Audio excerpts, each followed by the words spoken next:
चलो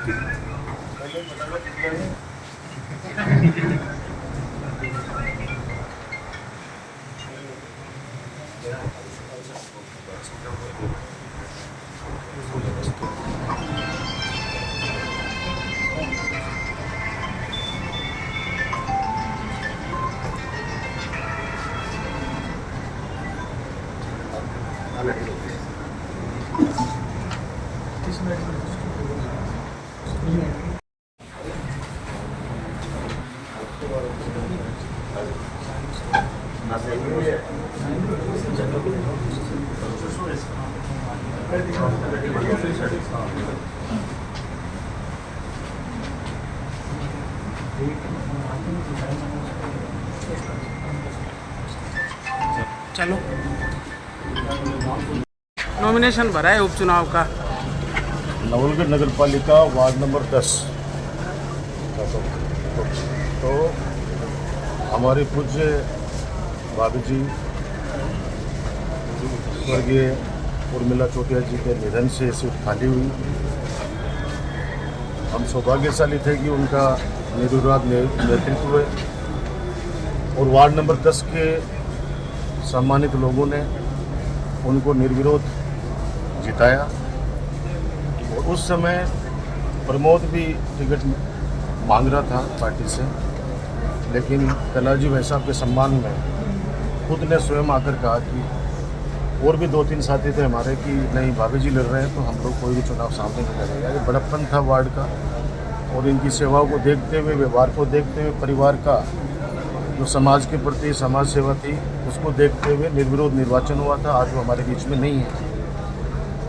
सब लोगों ने तय किया कि अब उनका भरपाई कौन करेगा उस सीट का, तो हमने कैंडिडेट बताया है हमारा प्रमोद की श्रीमती जी हैं और वार्ड नंबर 10 से चुनाव लड़ेंगी। भाई साहब के आशीर्वाद से उनका नाम तय किया है। मैं जहाँ तक समझता हूँ कि हालांकि 2 महीने 3 महीने का ही वक्त है, लेकिन अब जैसा सरकार ने आदेश किया है कि चुनाव होने हैं तो हम लोग पुरजोर ये लड़ाई लड़ेंगे। और मुझे नवलगढ़ की जनता पे पूरा भरोसा है कि वर्तमान में जो परिस्थितियाँ हैं, नगर पालिका के जो हालात हैं, शहर के जो हालात हैं, उन हालातों को मद्देनजर रखते हुए हमारे हाथ को मजबूत करेंगे और हाथ के निशान पर वोट देकर भारी मतों से उनको विजय बनाएंगे, ऐसे मुझे पूरी उम्मीद है। एक सर स्मार्ट मीटर का भी दिनों दिन विरोध बढ़ता जा रहा है, तो इस बारे में क्या कहेंगे? देखो, स्मार्ट मीटर पूरा राजस्थान में विरोध है और झुंझुनू जिले में तो पूरी जगह आपने देखा, सुल्ताना, बुआना, सिंगाना, सब जगह लोग बाग सड़कों पे आए हुए हैं। और आज सुबह 3-4 लोग जो संघर्ष समिति को मेरे से मिले और उन्होंने मुझे कहा कि आप लोग भी सपोर्ट कीजिए। 20 तारीख को झुंझुनू बंद का प्रस्तावित किया है, पूरा जिला बंद है। तो मैंने भी उनको नवलगढ़ की जनता की तरफ से विश्वास दिलाया है, क्योंकि हर व्यक्ति दुखी है, चाहे वो घरेलू कनेक्शन वाला हो, चाहे खेती वाला हो, कृषि कनेक्शन वाला हो। हमारी सरकार में बिल नहीं आता था और आज स्थितियाँ देखो, 1700, 17,000 स्मार्ट मीटर जिनके लग गए, उनके अपन रोजाना आप लोगों के माध्यम से हम पढ़ते हैं, देखते हैं कि 3-3 लाख 4-4 लाख रुपए आ रहे हैं। तो नवलगढ़ भी, मुकुंदगढ़ भी बंद रहेगा, कस्बा भी 20 तारीख को आज आह्वान किया संघर्ष समिति में। तो हम लोगों ने भी कांग्रेस पार्टी की तरफ से भी, किसानों की तरफ से भी हमने विश्वास दिलाया है कि 20 तारीख को झुंझुनू बंद रहेगा पूरा। तो उसमें नवलगढ़ और मुकुंदगढ़ का कस्बा भी बंद रहेगा, पूर्णतः बंद रहेगा, क्योंकि हर आदमी दुखी है। और आने वाले वक्त के अंदर हम लोग इसका जन जागरण अभियान भी चलाने वाले हैं। गांव-गांव में एक जन यात्रा शुरू करेंगे, जागरण करेंगे, लोगों के अंदर जागृति पैदा करेंगे कि भाई बाद में मत ये कहना कि इस किसान विरोधी सरकार ने, इस युवा विरोधी सरकार ने, इस महिला विरोधी सरकार ने, कर्मचारी विरोधी सरकार ने, यानी कोई भी समाज का अंग नहीं है जिसका ये विरोध कर रही है सरकार। आज ही आ जाते हैं, लोगों को लालच देते हैं, लेकिन मैं जहाँ तक समझता हूँ कि स्मार्ट मीटर से आम उपभोक्ता परेशान है कि 20-20 साल से जो मीटर हमारे यहाँ चल रहे हैं, जब उनसे सब लोग संतुष्ट हैं, तो आप एक ऐसे व्यक्ति को, जिसका नाम अडानी बोलूँगा, कि उसको आप फायदा पहुँचाने के लिए पूरे देश को आप एक अलग आग में झोंक रहे हो, वो गलत बात है। हम इसकी निंदा करते हैं। 20 तारीख को पूर्णतया झुंझुनू जिला बंद रहेगा, जिसमें नवलगढ़ भी शामिल है। सर, पूरे देश में एक चर्चा है वो जोरों शोरों से चल रही है, पूर्व उपराष्ट्रपति जगदीप धनखड़ है, वो कहाँ है? तो मामला तो गंभीर है, क्योंकि हमारे जिले के लाडले हैं वो। शिवसेना के संजय राउत ने आज लेटर भेजा है गृह मंत्री को। आप सोचिए कि कपिल सिब्बल जैसे अधिवक्ता जो उनके साथी रहे हैं, और संजय राउत, कपिल सिब्बल जी की छोड़िए, एक आम आदमी के मन में एक सवाल है कि हमारे धनखड़ साहब कहाँ हैं। जैसे आज तक हम पूछ रहे हैं, हम बच्चे से तब से स्पीच देते हैं कि पूछो उस मार्गरेट थैचर से कि हमारा प्यारा सुभाष चंद्र बोस कहाँ है। आज तक नहीं पता चला सुभाष चंद्र बोस की, आज वो गुत्थी आज तक अनसुलझी है।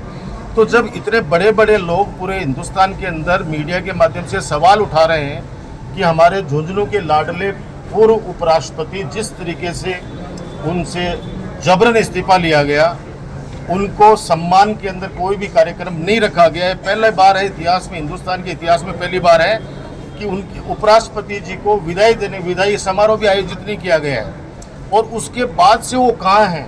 तो ये सवाल हर हिंदुस्तानी के मन में है, और हमारे मन में ज़्यादा इसलिए है कि हमारे यहाँ के लाडले हैं। हम तो भगवान से प्रार्थना करते हैं, बाबा राम साहब पीर से, कि वो स्वस्थ रहें, दीर्घायु हों और उनका बाल भी बांका नहीं हो। लेकिन गृह मंत्रालय को जरूर इस बात को बात लाना चाहिए कि वो अभी है तो स्वस्थ ना, इसलिए चिंतित है। दुर्भाग्य है कि ये तानाशाही, इससे बड़ी तानाशाही हम तो औरंगजेब के ज़माने में सुनते थे कि उस समय वो लोग कैदी बना लिया करते थे, जैसे हमारे महाराज शिवाजी को बनाने का उन लोगों ने एक असफल प्रयास किया, वैसे ही ये लोग कैदी बनाते हैं। और आपने देखा होगा कि किस तरह से पूर्व राज्यपाल, 5 राज्यों के राज्यपाल रहने वाले व्यक्ति, किसानों के मसीहा, जिन्होंने किसानों की आवाज़ उठाई और राज्यपाल रहते हुए उठाई, जिस प्रकार से किसान वहाँ पे आत्महत्या कर रहे थे बॉर्डर पे, उस व्यक्ति को राजकीय सम्मान नहीं देना, ये इनकी निकृष्ट मानसिकता को दर्शाता है कि ये भारतीय जनता पार्टी किसान विरोधी है, आम जनता के विरोधी है। इसलिए हम मांग करते हैं आपके माध्यम से कि हमारे धनखड़ साहब का कोई तो आप लोग कोई प्रेस के माध्यम से कोई तो प्रेस नोट रिलीज करिए, उनसे बात तो करवाइए।